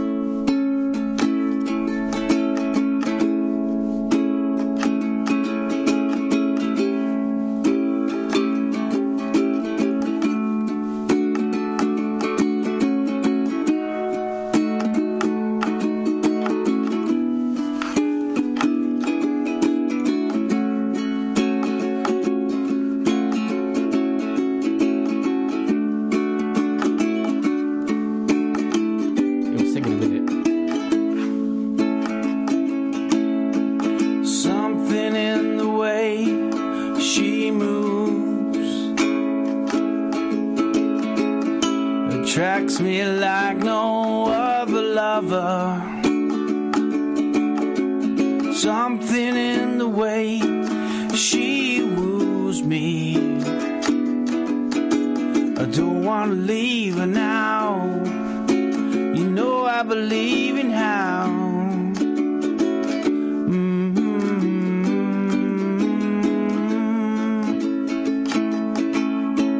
Somewhere in a smile she knows that I don't need no other lover. Something in her style that shows me I don't want to leave her now. No, I believe in how.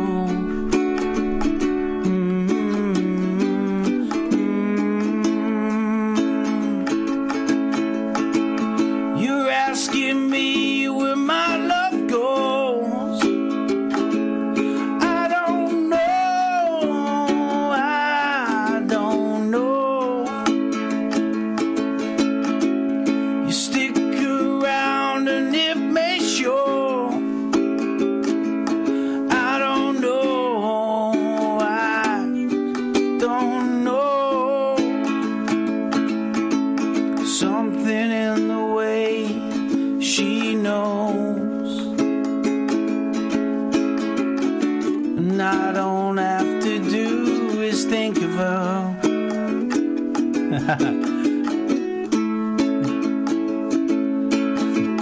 You're asking me where my love goes. Sorry, George. I don't know, I don't know.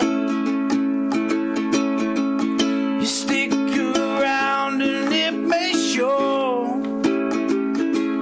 I don't know, I don't know.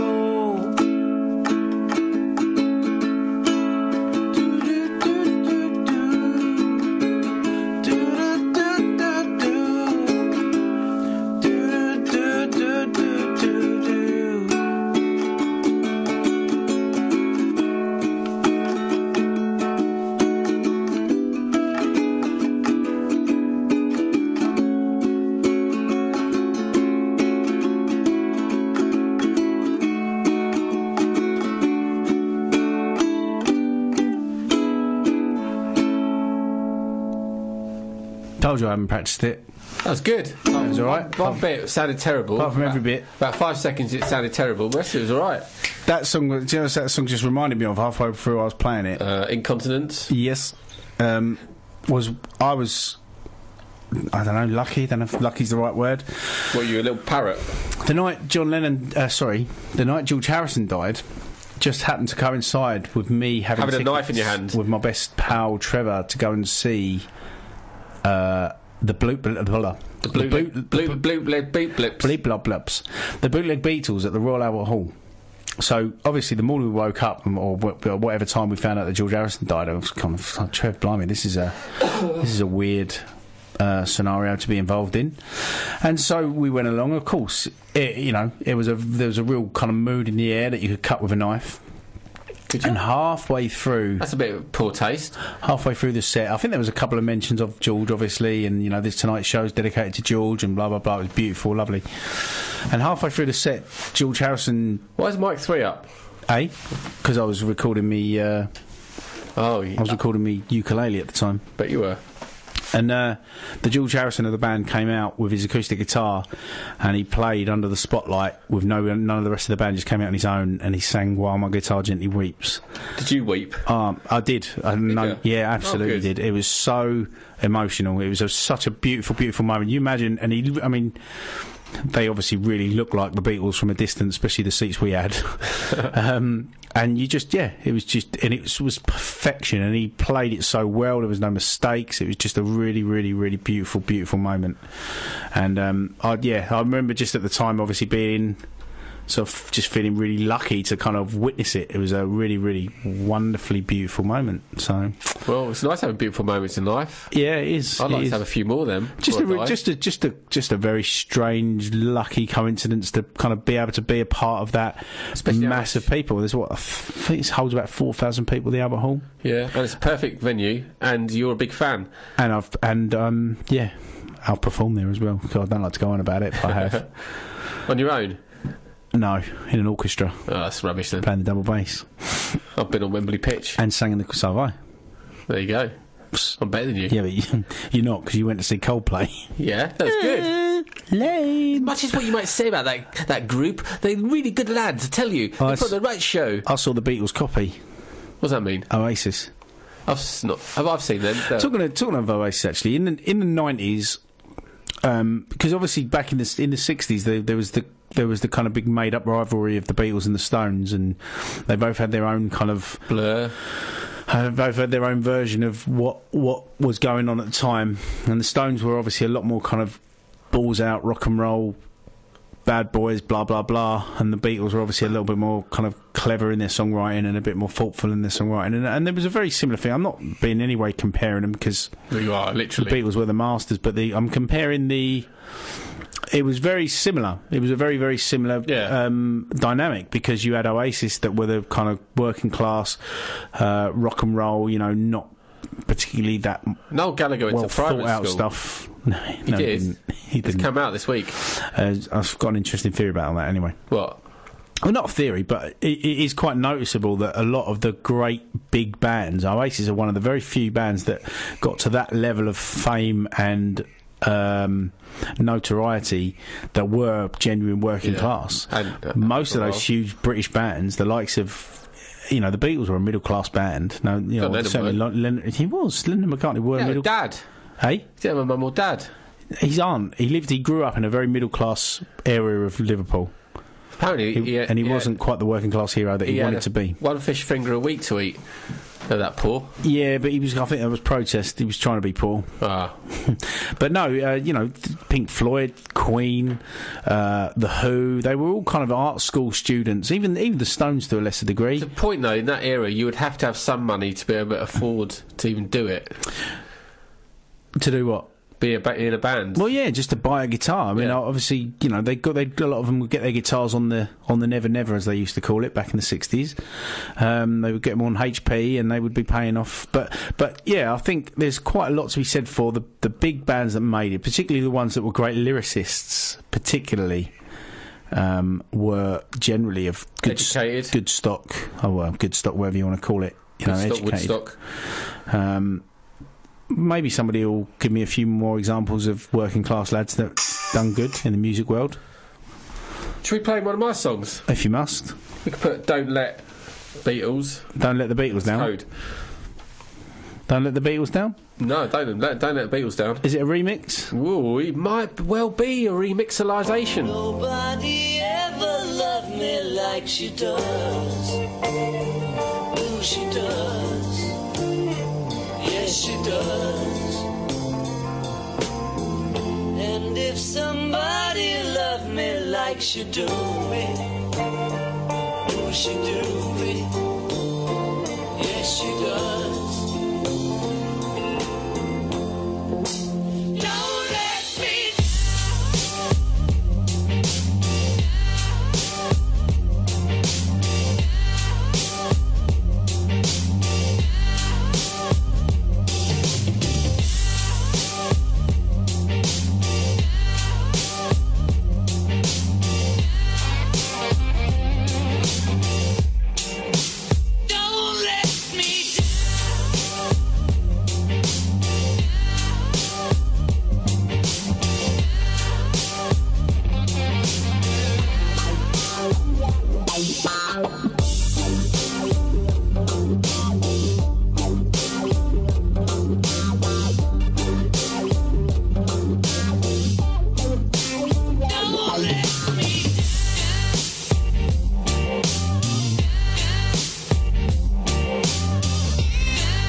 was inspired by?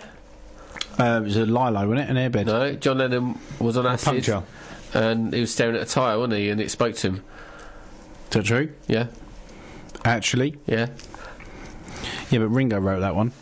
Yeah. After you heard John Lennon's story. It's not strictly true. I was only joking. I was lying, wasn't I? Yeah, unlike me. Were you lying? No. Truth? Yeah.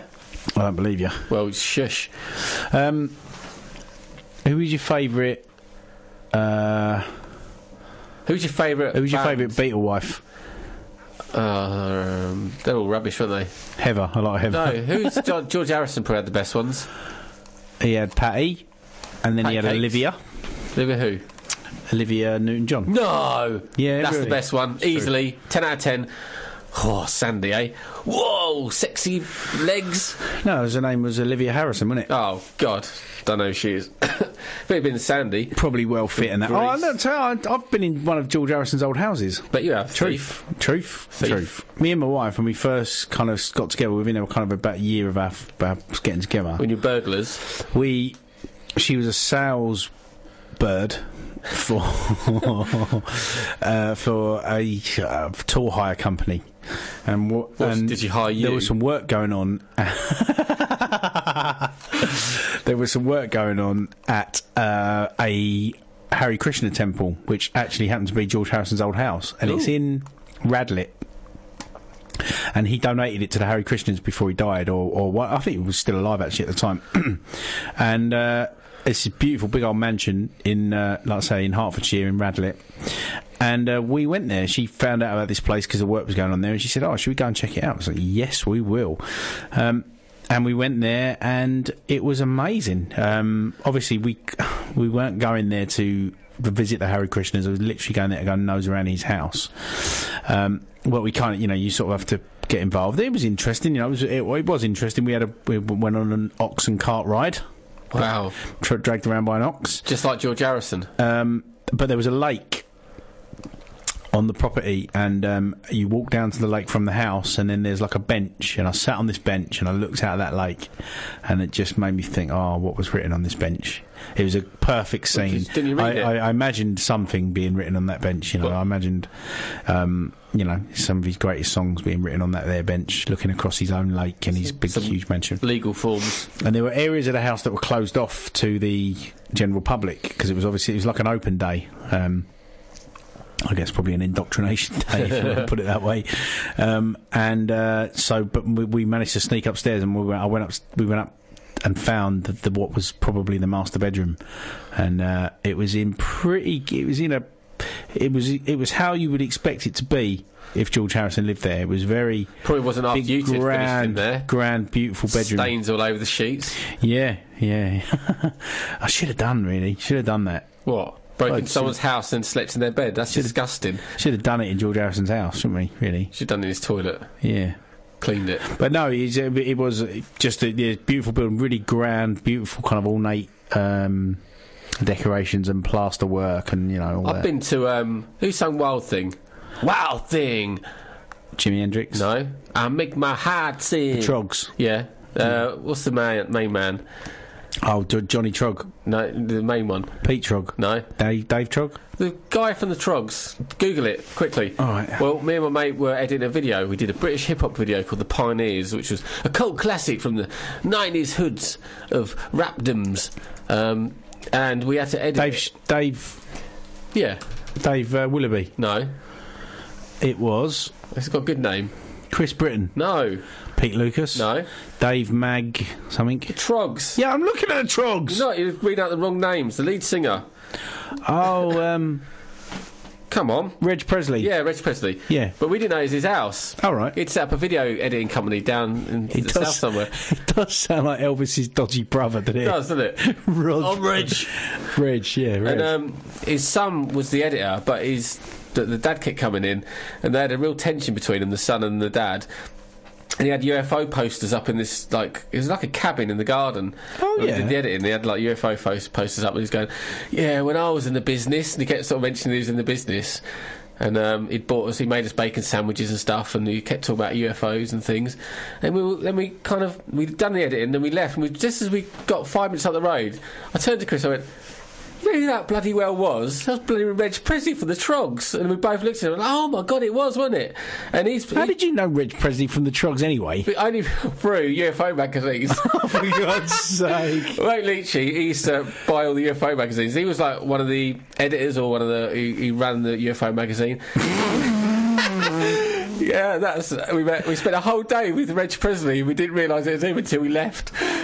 God, I wouldn't have known him if I'd have passed him in the street or worked in his house. Oh, yeah. He's got a good old accent on him. I think he's is he from Southampton or something like that? I don't know. Southampton hasn't got an accent, though. Oh, it has. My mum's from there. Oh, it has? Yeah, so we're almost got a Carlisle. No, not quite. It's not quite. I always thought like Portsmouth and Southampton had almost a Cockney accent. It was like... Because you got the areas in between. Have you? Yeah, I think there's an area between London and Southampton, isn't there? Not according to you Cockneys.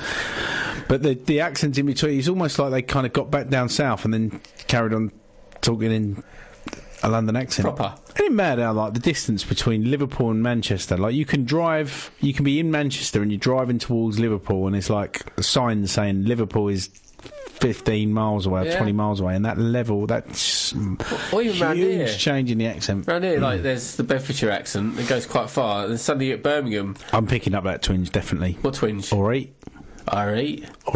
Yeah. Rich Presley, king of the UFOs. Bless him. Is he still alive? Hope so. I don't know. But he's a wild thing, he was. He was a wild thing. But even his son kept arguing, it's really funny. I wonder if he ever used a pedal, like guitar pedals. Probably used a wah-wah. What? Probably. That's a good mix. It was a good mix. Go. This is George Harrison. I love him. With wah-wah.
Little solo item there from Mr. George Harrison.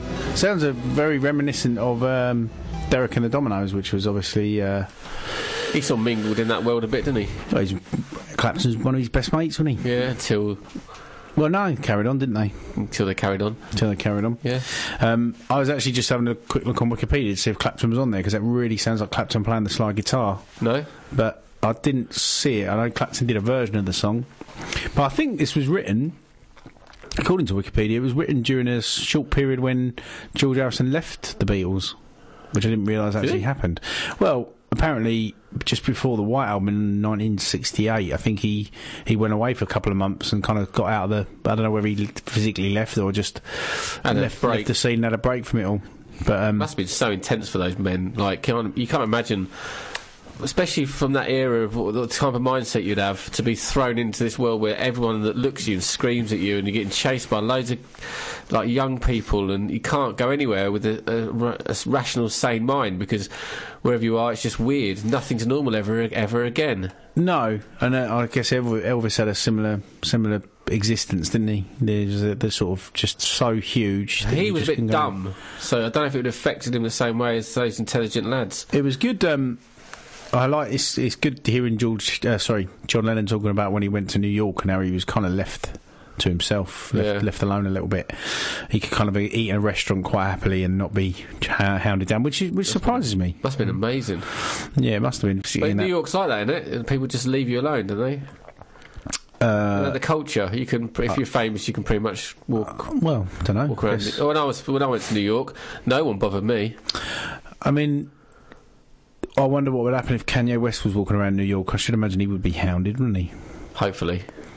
So I was talking to Kanye West, I was going to play, I was trying to be a bit wacky and a bit left field, because I was looking at picking solo prod songs by all four Beatles. We're going to play one of each.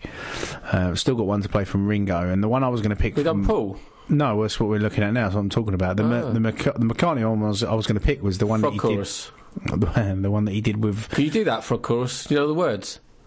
No. I don't know all of them. Aye, I know that bit. That's like that. Starts with bomb. Boom. Boom. Let's see if we can do it. Ready? Boom. Boom. Boom. Aye, aye. Boom.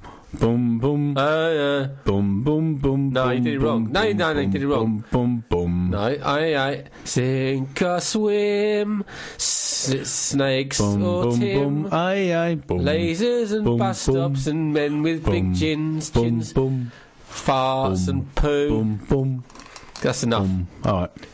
So I was going to pick the one that he did with Kanye West and Rihanna, which I think is a stunning song. Well, don't do it then. Great. Well, yeah, I don't know. We'll do it. It's cool. We played it in the car. No, but you picked one, didn't you? What one? You picked another one. This is off the Memory Almost Full album. That's a recent album, though, isn't it? So was it on another album? Don't know. I thought Memory Almost Full was like a... I only know this song because of Michel Gondry, the music director who directed the video to this. Oh, yeah. He's a little magician. I like him. Michel Gondry? You've spoken about him before, haven't you? He's French. Well, it's brilliant. Rings a bell. No, that was Pavlov. Yeah, Ivor Pavlov. Name rings a bell. Yeah. Anyway, so this is a solo effort by one of them Beatles. McDonald's. Daniel... Paul McDonald's. Paul McDonald's, the dead one. Yeah.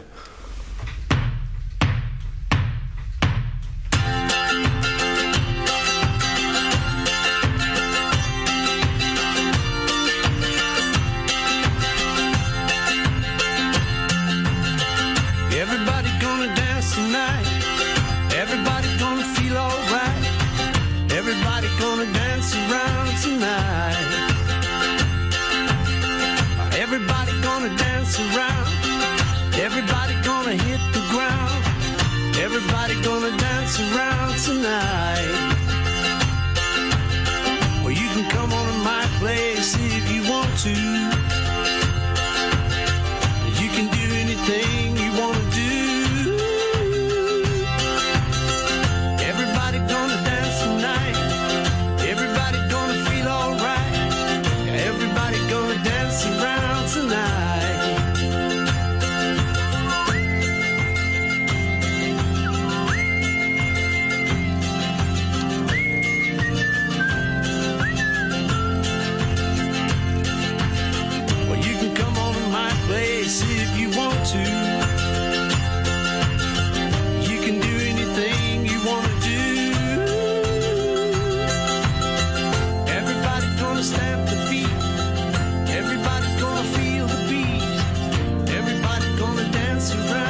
dance tonight.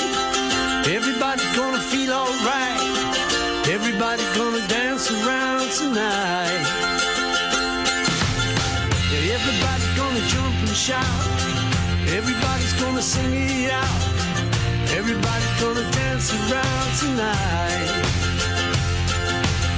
Well, you can come on to my place if you want to.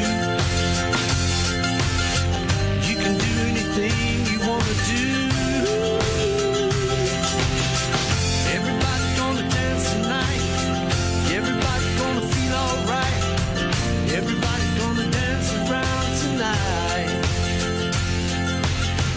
Everybody's gonna dance around tonight.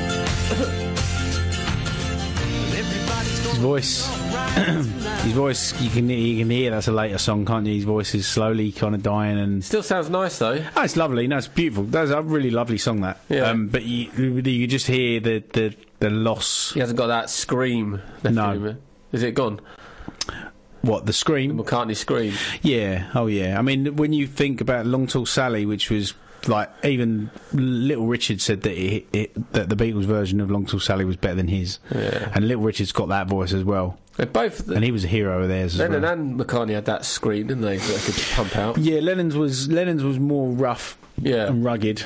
In fact, funny enough, I was watching a little thing about them today when they were talking about Twist and Shout, and they always had to leave Twist and Shout towards the end because he would literally rip his throat. Yeah. Twist and Shout. Yeah, it was kind of better than I that. used to sing that in our car when I was little. Did you? Well, when teenagers.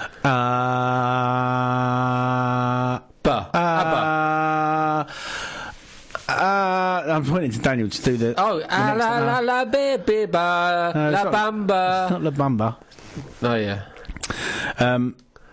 So it's nearly the end of the night. Nearly the end of the night. I really do feel like this show's just been dragged out of our minds unwillingly. No narrative. Just I've got something else to remember about the Beatles. I'm going to finish a sentence in a minute, and then I'm not even going to do that, and then I'm going to talk about something else that I remember about the Beatles. That's what life's about, isn't it? They were good though, weren't they? Who? The Fab Four. There was 5, weren't there? At one point. Yeah. Yeah. It's a bit bad because, like, now producers would be part of the band. Like, a Massive Attack, get rid of the producer out of that. We got a few singers. Sorry. You need to clarify that. George Martin should have been part of the band, really. Well, he was a part of the band. He's just too old to go on the posters. He was part of the band. Yeah. He was absolutely a part of the band. No, the producers are. There's kind of two types of producers, I guess. Well, I'm sure there's many types of producers. There's 17,000 types of producers. There's the ones that help you write the song, and then there's the ones that just look for the sounds and just bring the song alive. That's an instrument, isn't it?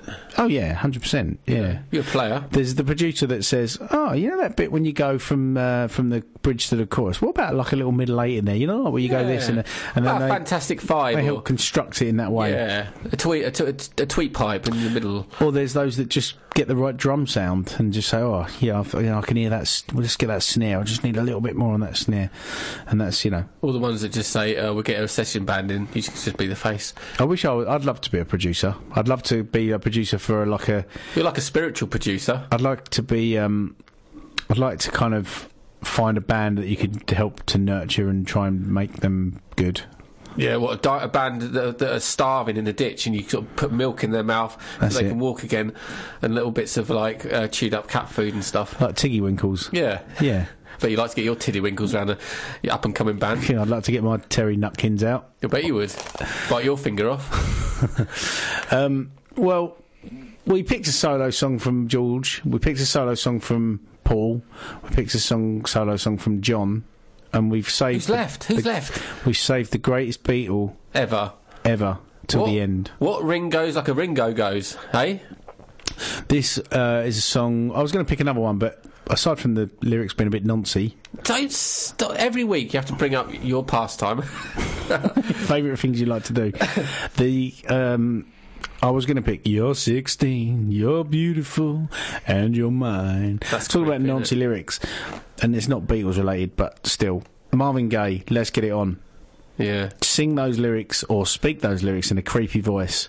They are very, very, very rapey. I saw for want of a better your word. face in a crowded place, and I don't know what to do. Then There's nothing wrong with me loving you. It's really, really creepy. Yeah. There's nothing wrong with me loving you. You're my wonder wall. No. What? That's not what he sang. Oh. I mean, if you bought a camera... I did. I bought a camera a few times. And you took it to Boots, what would you come back with? Chlamydia.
And that was the greatest Beatle to have ever lived, Mr. Sausage Face himself.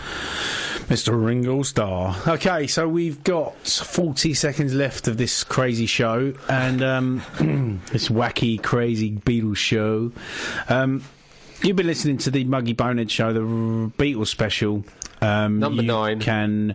This is episode 9. You can download... No, you can't download it. You can listen to us on Mixcloud. If you send us an email, we'll give you a link secretly. But you can listen to us on Mixcloud, on the Muggey Bonehead radio show. You can follow us on Twitter on @MuggeyBonehead, and you can follow us on the Facebook on Muggey Bonehead radio show as well. MUGGEY. We love you. Keep listening, and we'll see you next week. Bye, everybody. Hope you live a happy life. See you. We're gonna. See you. Bye. See you soon. Later.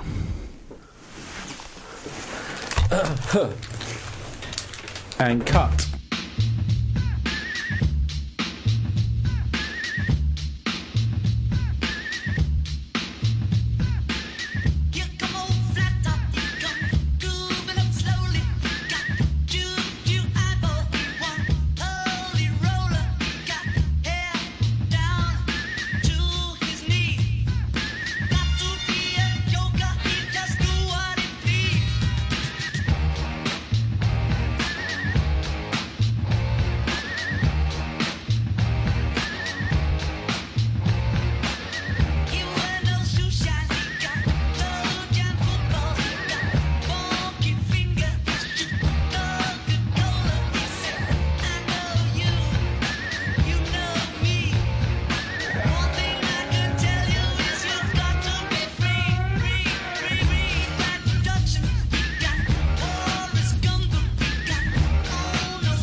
Doing silly things, you know, like jetting out the window, like willies to girls, like, and all that.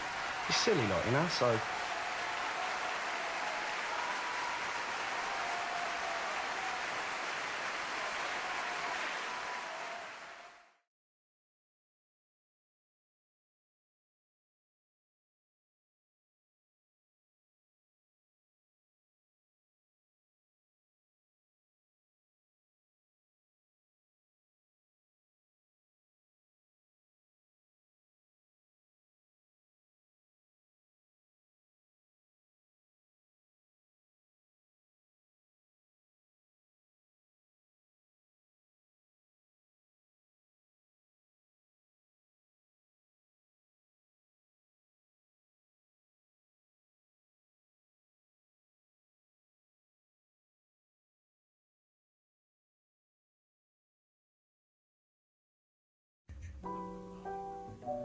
Number 9, number 9, number 9. The one that's sort of been building up was the story of the sort of fish people that originally came to Earth. And bear with me. The fish people. Yeah, bear with me. What?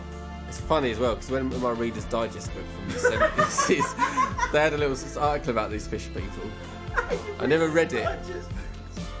But I remember seeing they were quite ugly apparently, but quite kind. Big lips. Yeah, Gills. big lips, like sort of fishy type legs. You know, like how mermaids walk, and obviously the story of mermaids and all these kind of things.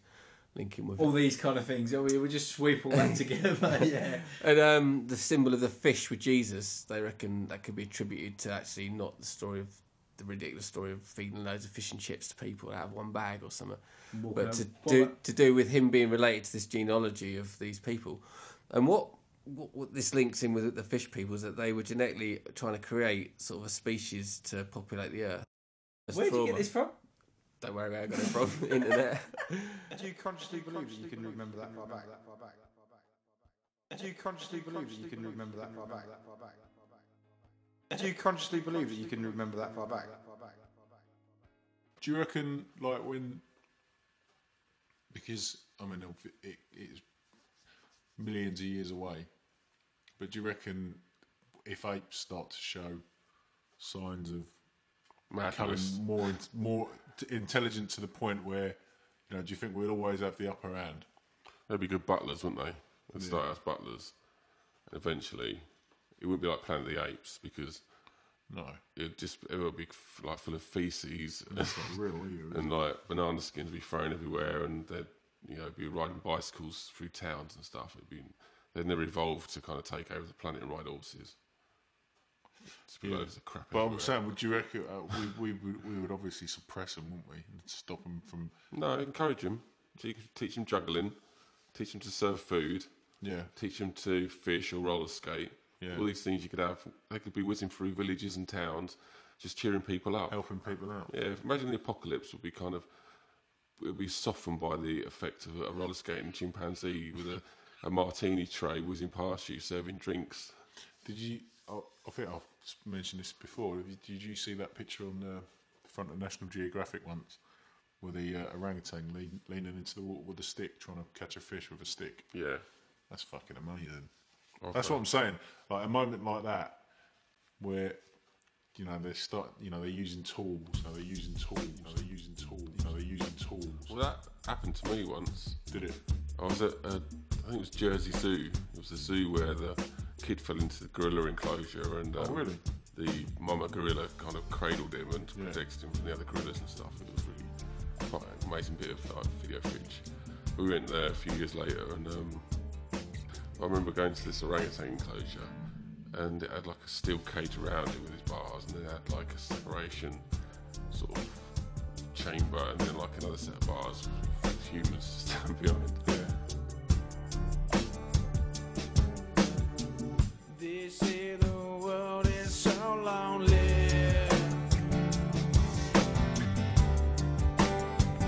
But everyone I know is here.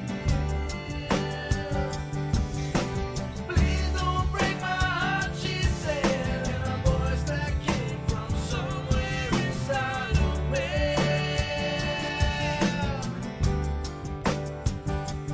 Well, I thought I heard you say you love me, maybe. You know it's just a lie. So I wonder if the gorillas think that all the humans are in a big cage with them. Well, I thought I heard you say you love me, maybe. You know you didn't even try.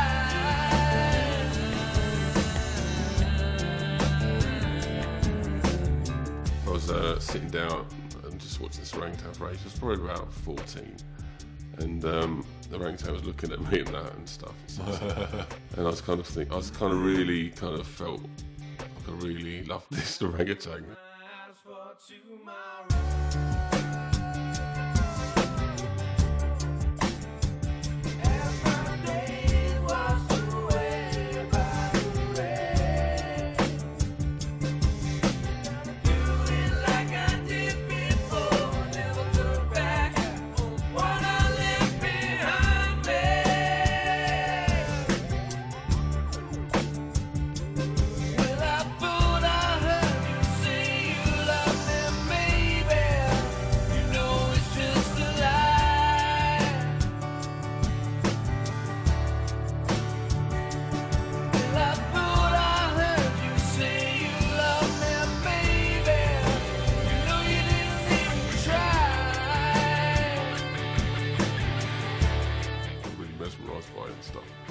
And I was kind of just staring through the bars, and then the orangutan picked his stick up and it kind of passed it to me.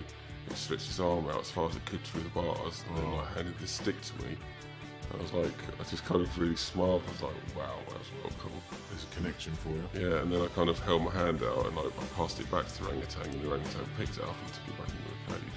Nice. So it was like, wow, really enjoyed that. That's the bollocks, that is. Isn't it? And in the same trip as well, I walked past this cage with a jaguar in it, and it pissed, and it shot this urine, and it hit me on the leg. Oh! I was like, fuck, now I got attacked by a jaguar. That's fucking rank.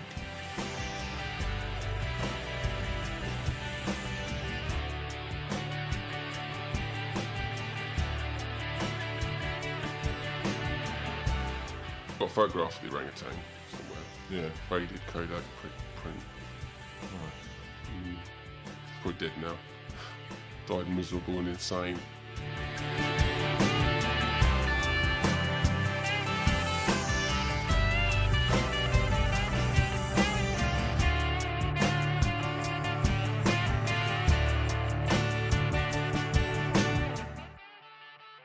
The only, because I'm not really an animal person, but my best animal moment. That piggy shaped. I used to, apart from that, I used to have a budgie, and it used to. Worst animals ever. No, see, I have wheelchairs. See, I shouldn't say that. Well, you should. It's the only animal that I've ever had a proper connection with. They are like old people trapped in birds' bodies. Just sitting there doing nothing. Yeah, all 70-year-olds trapped in a bird's body. Yeah, that's true. No, they used to let it out and it used to fly around the room. And I used to be laying on the couch and it'd fly down, land on my chest, and I used to have to go. Make them sorts of noises. Was that when you're sticking your willy up its ass? Just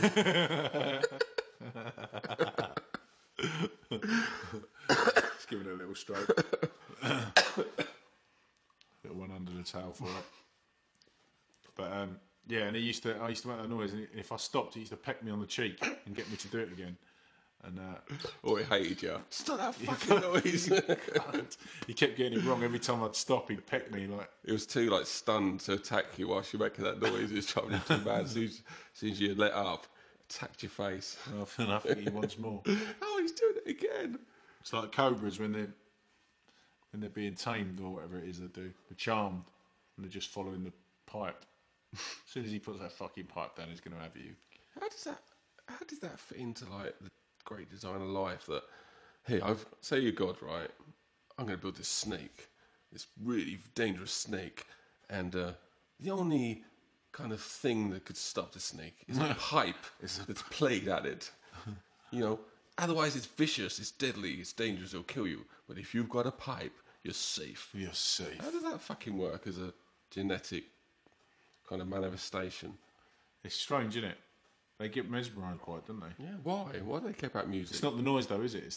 It's the pipe. How do you know? No, it is. It's fact. You've never been a snake. It's not facts. How can they all get to the brain of it? It might be like it could be anything. Really going to read what that snake's thinking. I'm only saying what David Attenborough says. Yeah. Yeah. Apparently he's I better not say actually. No, go on. You've said it now. He fingered that gorilla. What, him and Sigourney Weaver? What, to get it going? Well, to kind of stop it strangling him. Oh, really? Yeah. He was there for hours. That's what he told with a glove on. That's what he told the camera crew after they found the gorilla drugged. I was there for fucking hours. Yeah. I had to drug it in the end. Put it to sleep. Honest. As soon as the cameras go off, he goes all randy with the goes all cocky. Actually, I made that up. Actually, that's a He's lie. a very nice man. It lives here, 10,000 feet up, on the flanks of the volcanoes of Central Africa, on the borders of Rwanda and Zaire, the gorilla.